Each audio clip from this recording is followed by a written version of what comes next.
digitaljamsessions.com. Hello and welcome to this Digital Jam session. Today we're joined by Warada from Filmdoo and Chris from the Documentary Foundation. Hi guys. Hi. Good morning from the West Coast. Again, we've got this theme this week where we're going international. We did this last week with South Africa and Scotland.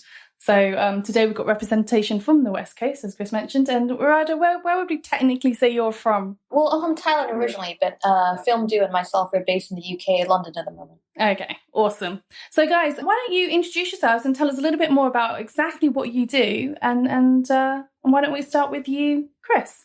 Sure. My name's Chris Rufo. I am a documentary filmmaker. I've been producing films for PBS, the public broadcasting station in the United States, for the past 8 years. And one thing I'm really passionate about and has really caught my interest, especially over the last 4 or 5 years, has been this growing trend of direct distribution to your audience. And, one of the things that I think is really exciting about being a filmmaker is that the power of kind of online sales and marketing has allowed me in my career to kind of create a whole traditional career as far as broadcast, distribution, educational, film festivals, but also kind of a parallel business track where we're doing our own direct distribution. And we were able to gross about $1.3 million with our last film, and we're hoping to do at least that with our next film, all through direct distribution. Awesome. And Warada, why don't you tell us a bit more about exactly what Filmdoo actually do? So Filmdoo, we're a new film video on demand platform. We intend to be the first truly global platform for people to discover and watch international films. That is, all films outside of Hollywood. Many of these films will include films from emerging independent filmmakers like as yourself, Chris. But what's really interesting is that what we see ourselves is actually the SoundCloud for the international independent film space. So really a component is helping discover emerging filmmakers from around the world and giving them access to a truly global base ultimately. So what we're doing is really exciting, and we're really trying to disrupt and innovate how film distribution currently works. Wonderful. Thank you, guys. So today, what I wanted to do was really kind of focus on this future of distribution and this future of filmmaking, in as much as I think it's fair to say that both of you come from this new generation of entertainment where we're not bound to the traditional methods of either fundraising or distribution, and that we look at opportunity in a very different way. And because of that, I think both of you are probably in a somewhat different mindset to some of the more traditional studios that we've had on the show before. And I'm curious to understand from your perspective what you think is the most powerful aspect of this new freedom, if you like, to be able to reach your consumer directly through social. And Warada, I'm going to point this one at you first, because with the platform, a lot of what you do is about this kind of recommendation engine, this requirement almost for social interaction. So I'm curious to hear your views on that. Well, absolutely right, Tanya. I think the core component is, and what we're trying to do is really harnessing the power of the crowd, really bringing the crowd together. Ultimately, how film distribution has been really left in the powers and hands of a few, which is ultimately, whether the film has representation globally, that is a sales agent, and ultimately if the films get picked up or that is sold really to a local distributor. But really, it's the distributors who will then decide if the film has commercial appeal, if they can make the film work. But the power and the phenomenon of the internet has really allowed users to discover the films on a wider scale, and the ability to cross territories come together as a force to say, you know what, I want to see this film, let's bring it together. We've seen phenomenons of this in various industries. On Indiegogo, Kickstarter, you have the crowdfunding platforms of films. This is something that for the first time I'd like to call a global level playing field, where we can really use technology to empower the crowds to come together and shake and move things. So from your perspective then, Chris, as a filmmaker, in an environment and a landscape where anything is possible, and actually the power of the social audience is another tool in your arsenal, what do you think are the key changes that have occurred or need to occur in order to really, truly allow for filmmakers of any caliber and any stage to really be able to reach out to that audience directly? Yeah, I think it's going to take a whole new skill set for filmmakers. I think filmmakers, traditionally, we like to think of ourselves primarily as artists. And I think the real skill set that's going to be critical for success going forward is kind of an entrepreneurial or business skill set. Filmmakers, it's not enough just to make a film anymore. You really have to be able to set up a business, run a business, reach an audience, learn how to kind of monetize products. And it's a whole kind of entrepreneurial skill set. So that's kind of, on one hand, a responsibility that we have. And it's going to be more and more important as we move forward. But on the other hand, the kind of benefit of that is that it feels like, from my end, that the landscape and kind of the seesaw of power between the traditional distributors and the filmmakers is shifting a little bit, and shifting in favor of filmmakers. Because, in the kind of traditional era, anything before, say, like the early 2000s, you had, the example I like to use is Blockbuster Video. So for documentaries, Blockbuster may have carried back in the day 25, 30 documentaries.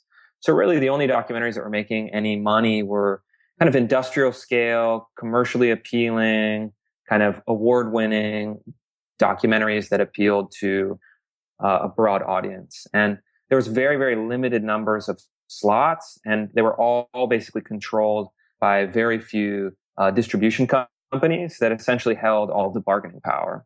But with platforms like you're saying, with Kickstarter, with other kind of internet broadcast platforms like Filmdoo and Netflix and other platforms, you have such a wider scope of films. You have 30 in Blockbuster, but maybe 1,500 or 3,000 screening instantly on Netflix at any one time in the documentary space. So you have kind of opened up these parallel distribution tracks to more films. And then I think what's really powerful is that if filmmakers can kind of in almost a Marxian way seize the means of production and distribution, we can actually become kind of micro businesses and micro entrepreneurs just with our own film products, where you are, reaching out to your audience, selling to your audience, collecting customer information, most importantly, that email address, and then building kind of a business almost outside of the traditional means of distribution. And I think what we'll see in the next 5, 10, 15 years is that as more and more filmmakers get on board to this new paradigm, you're going to see a lot more films getting made and then a lot more filmmakers being able to support themselves. It's interesting that you say this, because I do think that there is something to be said for the fact that, and I say this with care and affection for the industry because I love you all, but there is this conflict, if you like, with people who tend to be fundamentally creative. So these writers, producers, directors, etc., who are not necessarily commercially minded and have issues with understanding necessarily or learning the skills necessary to market their film, to make the best commercial opportunity for their films and position them correctly and communicate to mass audiences. There are definitely a lack of skills and a lack of understanding for actual filmmakers themselves, and certainly independent filmmakers, to necessarily do that, because traditionally that's something that if you went to a big studio, they have their marketing team, they have their social team, they have these digital teams, that's their job. That's what they'll do. They'll go out there, they'll sell your film, they'll market and communicate that film for you. But it's not something that you as the individual filmmaker need to necessarily understand those tools or understand how that infrastructure works. But as we move towards this digital future, if you like, this cloud landscape, as Aurelia might put it, there is definitely this need to be the person who knows it all, a bit of an odd job kind of person that just knows how to do all of these different components. So I definitely think that there's something to be said for the notion that independent filmmakers are definitely becoming more of a one-stop shop and more of an entrepreneur. On the flip side of that, though, I think that there's this interesting emergence of what we're seeing with YouTube content creators or Vine content creators, or people that in the most traditional sense, a lot of people wouldn't necessarily term them as filmmakers. And that's maybe a form of snobbery, that's maybe a form of one-upmanship, but they certainly wouldn't consider them necessarily in the same group. But at the same time, these people are probably more effective when it comes to understanding marketing of their content and also their own positioning.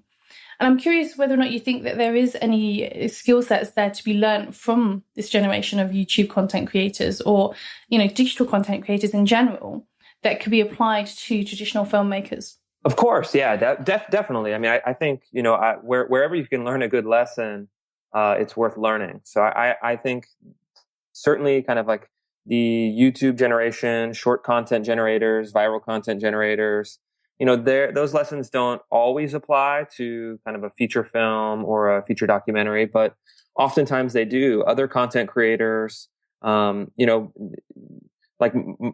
own kind of learning, I'm learning constantly from everyone across disciplines. So I study musicians, writers, visual artists, content marketers, people that have any kind of marketing skill, entrepreneurs, startups, tech companies. I think there's a whole world of skills out there. And if you can kind of adapt other people's strategies and successes to whatever, medium that you're in, I think you're at a huge advantage because you can essentially mine the best knowledge and strategy from all of the different places. And I think, yeah, certainly, I mean, YouTube content creators have a different product, a different sensibility, a different demographic, but, you always should listen. If people are drawing millions of viewers that are really passionate about their content, there's probably something there. And I think, there's also a whole,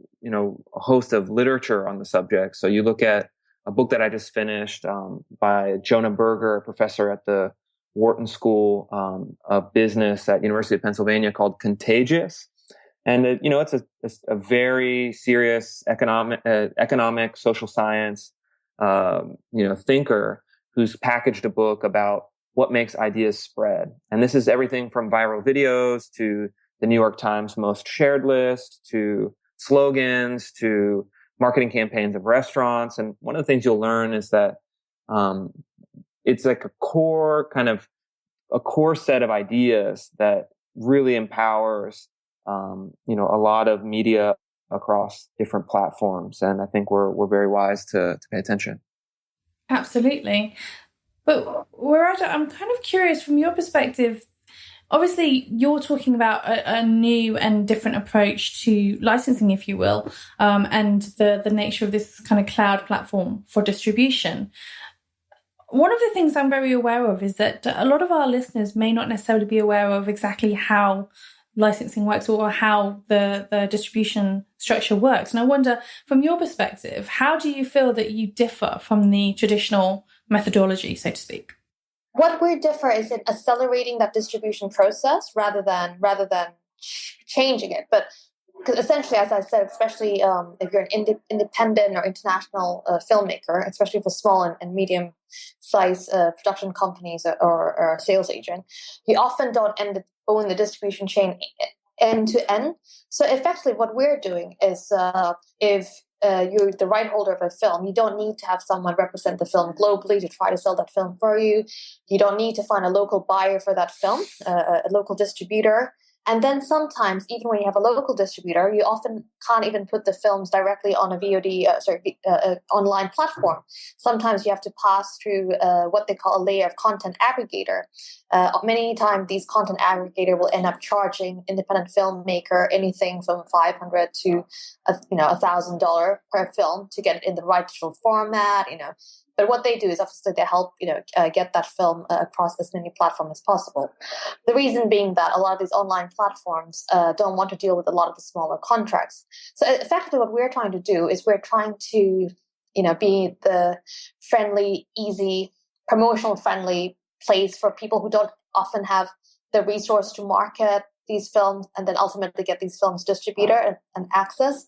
So coming back to what you mentioned earlier, Tanya, absolutely. I think in this day and age, it always helps if an independent filmmaker is a little bit social media savvy because, obviously any help or anything they can do themselves, if they can reach out to their fans, if they can do more, will help with that. But if they don't and I know a lot of creative filmmakers who often say, "Oh, I'm only involved in the creative process. Once I'm done with the film, I just want to hand on, the film to the sales agent, and I want to move on to my next film." Fair enough. But if they're not fond of the marketing side of it, I think it's important to know where they can go for that help.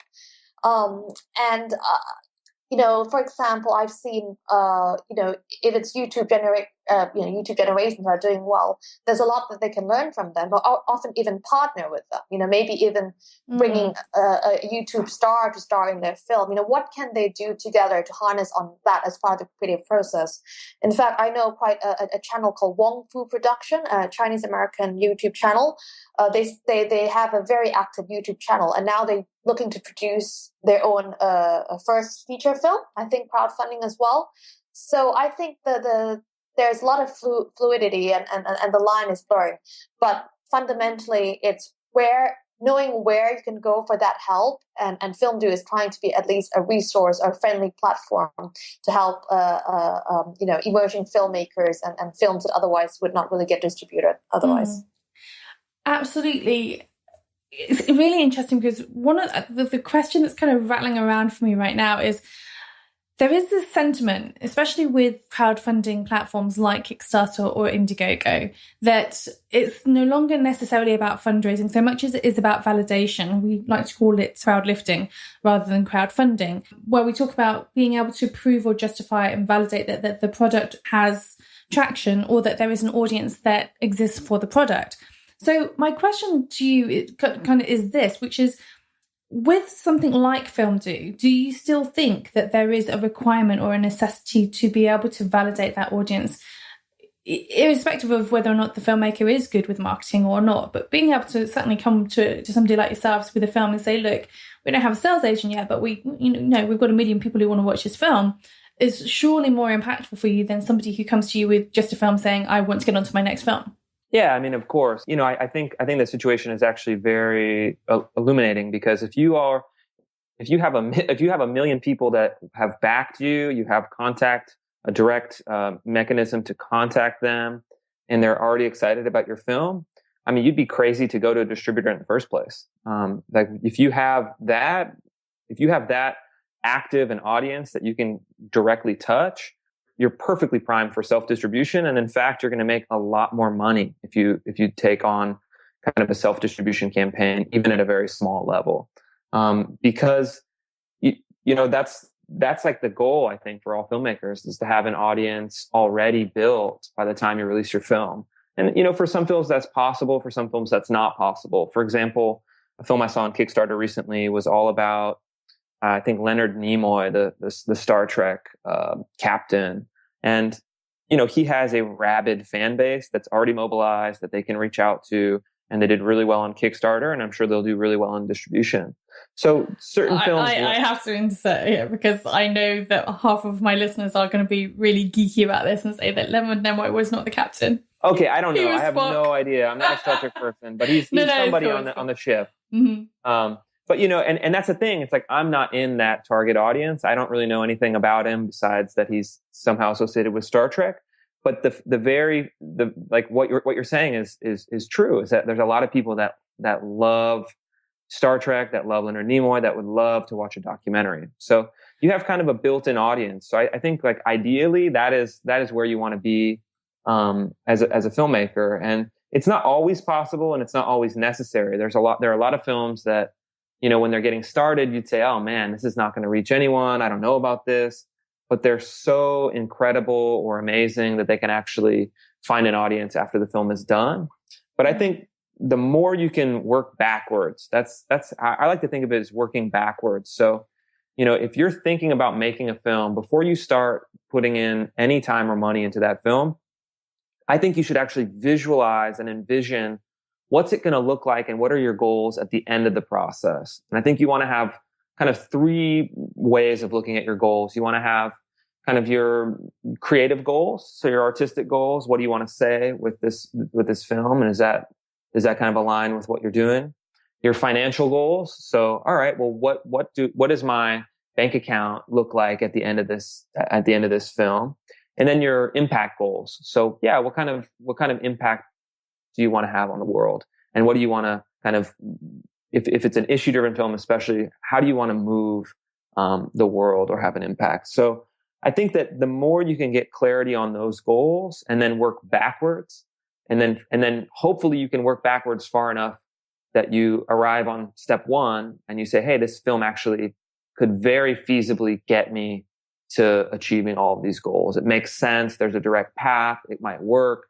And then certain validation tools like Kickstarter, I think, are really helpful. I think, it's like in the startup world, you have the idea of the minimum viable product. Mm-hmm. So creating something very quickly that can kind of test your idea with real customers and give you a sense of the potential. So I think Kickstarter is one way. There are a lot of other ways to also kind of test your content to see if there's an audience. But certainly, I mean, if you test your content and you have a rabid fan base, my advice would be to kind of skip all the traditional distribution altogether and really, really focus on ways you could directly reach and sell to your fans. Really great advice. Very, very solid advice. And I think it's all very, very valid. And the one thing I would say is that you have people like, and I'm going to use this as a for example, and I know this is kind of going to divide audiences a little bit, but I'm going to put Zach Braff out there. And I'm going to suggest that you have some people who want to utilize these platforms to create not in his case, it wasn't necessarily even the audience, it was about the funding, to raise that funding so that he can maintain absolute creative control of the product, and then go on to actually still continue to distribute during, using the normal channel, so to speak. So in some ways, he was kind of getting a double dose, because he was getting the funding from the fan base, so to speak, but then he was also getting funding from actually the selling of the film itself. So I'm curious from your point of view, Varada, whether or not you think there is a limitation in how people should be approaching that, whether it is a case of stick to your platform and stick to your distribution model and go with it, or is it a case of let's just see how much money we can find from as many different sources as possible to get this thing to as many people as possible? I think the ultimate aim is, as a filmmaker, the saddest thing is not how much money they make, but that their films doesn't get seen. So ultimately, for us, any way that can help a film get seen and raise their profile is best. One of the things we do, and we're looking to always actively find an option to do so, is day and date release. That's when a film appears online as at the same time that it gets a theatrical release as well. This is increasingly becoming a more popular phenomenon in many countries. But what that allows is also, to capitalize on any crowd validation while the film is being funded, but also if it does get mainstream theatrical release, then the marketing can leverage on that theatrical marketing campaign as well. So I don't necessarily think they are mutually exclusive, in the sense that sometimes when a film opens in a cinema, there's always a segment of the audience that for whatever reason cannot find the time to go to the cinema. For example, young mothers, for example, it may not always be easy to go to the cinema as it used to be, or especially in the case of independent international films, the films often don't have that much air time in the theaters. So I definitely think that it's a phenomenon that can rest alongside one another quite well. But where it is harder to get traditional theatrical release, online is a space that can allow you to reach out to as many audience and internationally, globally, as fast as possible as well. Is that somewhere you see yourself expanding out into? From your perspective, you're all about the cloud at the moment, but do you think you'll get into theatrical release at some point? We're already doing day and date at a film festival releases for some films. So many of the films we are the first to bring to the UK, where we currently operate. But yes, absolutely. For us, where it's in the benefit to help that film raise a profile, that's something we'd really like to help upcoming filmmakers. Okay.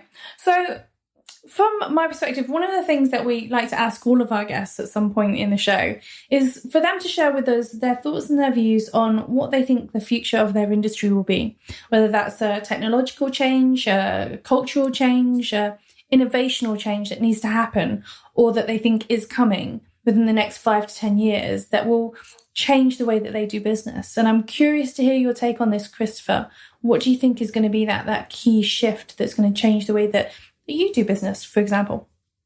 Sure. So I guess my prognosticating and my kind of a vision in the future, I'll go out on a limb, and my prediction is that in the next 10 years, we're going to see a lot of the kind of small and mid-sized distribution companies, kind of the traditional distribution companies, go out of business. I think that you're going to see this kind of polarization of the distribution marketplace where you have some of the biggest platforms that stay in business and the biggest studios and distributors. So in the US, your major film studios, and then your major kind of distribution platforms, Amazon and Google and iTunes and Netflix and all of them. And then you're going to see on the bottom end a lot of individual filmmakers and smaller kind of niche and specialty platforms that are really successful. And I think what you'll see is that as individual filmmakers figure out these ways to directly reach an audience, directly kind of share their films and directly make a living, essentially cutting out the small middleman that I think historically hasn't served filmmakers very well. I think you're going to see basically this kind of very interesting polarization into like small niche content that is filmmaker driven, that is almost like a return to the cottage industries of the past, kind of the micro business, micro cinema type platforms. And then I think on the top end, your big budget action movie blockbusters. And I think, for me, it's really exciting because I think overall more filmmakers will be able to make a sustainable living, distributing, making and distributing their films and building really kind of niche, passionate audiences around their content. Awesome. Well, and Murada, what do you think is going to be that significant shift for you? I think there's two trends I'd like to talk about. On the one hand, what's great about online is that you're decreasing the window of distribution. So normally, what would take longer for a film to reach users from theater to TV to subscription to online, etc. It can be anything from a year to 2 years. But going straight online or helps ultimately the viewer wins because they get that film faster. But what that means is that I think there's still a room for theatrical in being something more high end, something around thematic. So for viewers to go to the cinema, it could there could be an event around it, something a special, a whole evening planned out. I think the market is going to diverge between online film as a commodity on demand. You no longer have to wait for that big film, but you can easily see it at the same time as the cinema. But on the other hand, when you do want to go to the cinema, it's a social thing. It's it's a whole evening out. So it'll be very interesting. And again, it's two very different experiences. And they can exist side by side. The other trend I'd like to point about is that what's been interesting in the online space is obviously the cost and the ease of digital production and filmmaking has made it easier for a lot of people to now produce their own film and ultimately put that film online or self-distribute or etc. But that means that there's increasingly a sea of content out there. So increasingly we will have to find a mechanism or a platform or a way in which filters out what is a quality trusted film. So at the moment, I think we're still going through a flux where we're seeing a lot of content increasingly being produced, but whether it's maybe it's that crowd validation, the crowd coming together to say this is a quality film, a crowd rating perhaps. That is something that doesn't exist in the industry yet, but it'll be good because together they can help filter out which films can become the trusted product, and to be recommended. But that is something that I think the industry is moving towards. Interesting. You almost started to edge into immersive theatrical experiences there, and I think that's another interesting direction that is starting to emerge. But that's for a whole other conversation, a whole other session, another time. But what I will say is this: we always like to make sure that our listeners know exactly how to hound you and stalk you after the session. So if you can share with us your Twitter handle of preference or your social media handle of preference with us, Murada, what would that be? Well, follow us at Twitter at Filmdoo, just at FILMDOO, and at our Facebook page is same as Filmdoo. So you can find us there, and obviously visit us at our site, filmdoo.com. Awesome. And what about you, Christopher? Sure. So I will be tweeting from the handle RufoDocs. So that's RUFODOX. And I'm pretty much focusing all of my tweets and conversations around this kind of strategies and ideas around direct distribution, and would love to hear from people, their successes and failures and ideas. Wonderful. Now, because I know that you both have interesting projects on the go right at this very moment in time, I'm going to ask you, first of all, Christopher, to tell me all about America Lost. Sure. Yeah, I'm working on a film about 3 failing American cities and looking specifically at how it impacts families and different stories of people trying to kind of emerge from different struggles in these places. And, you can check out the film at my website. It's still in production, but there's some information up, and it's at documentaryfoundation.org. And we're kind of approaching the last final stretch of production, and we'll go into post and hopefully release it at the very beginning of 2017. Awesome. And are there any other projects in your current slate that you'd like to shout out about right now? No, that's it. That's one at a time. I tried to do 2 films at once, and a few years ago, and it was really, really stressful. Okay. So we're just America Lost. That's where America Lost, kicking into low gear and just going forward. Awesome.